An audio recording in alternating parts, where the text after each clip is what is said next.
Alright, hello everyone. I am doing this tutorial for Imperial Shipyards. I had a couple of requests on there from some of the guys asking me to do a tutorial on my custom jungle clone commandos from the 41st Attack Battalion. You can kind of see them in the background there, Sergeant Snake and his two commandos. And I've decided to make one more of his squad for tonight, and so I'm going to show you guys how I did that. I'm obviously just using a basic Clone Trooper Echo that you get Star Wars The Clone Wars Clone Trooper Echo, this guy right here. And here he is. I've already scraped off the handprint that Captain Rex gave him. But instead of using his regular helmet with the visor, I decided I wanted this guy to go with a helmet a little bit more in the style of some of the Republic Commando customs that I've seen on Imperial shipyards. So I took the helmet that comes with the Mace Windu figure that I got from my buddy Vader 9900, and I cut the fin off because it looks like pretty much that's all we need to do to make this into a Republic Commando. So I'm going to give that helmet to him, but he's not really going to be a Republic Commando. He just kind of has a helmet to be like them. I always keep the helmet on my figures when I'm painting them because it just seems to be easier.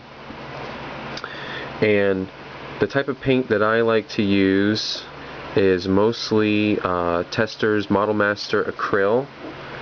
I find that's the best paint that I like to use. And the colors that I'm going to use today, no green on this Jungle Commando. He's just going to be gray and brown.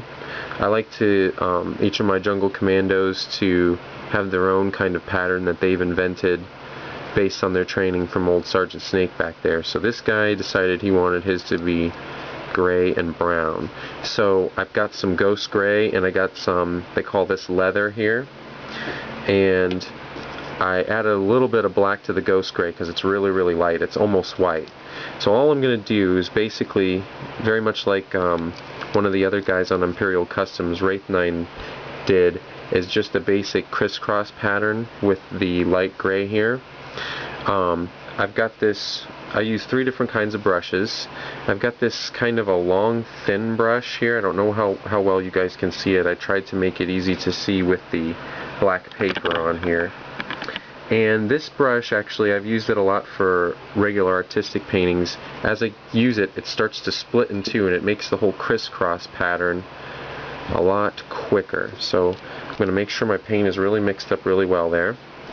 And basically, I'm just going to start giving him those crisscross patterns.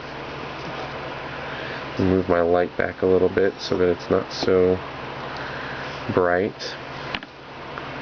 Okay. And just trying to make it appear sort of random.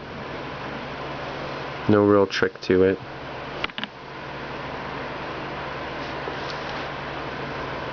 This guy's going to have it all over him. Try to get everywhere.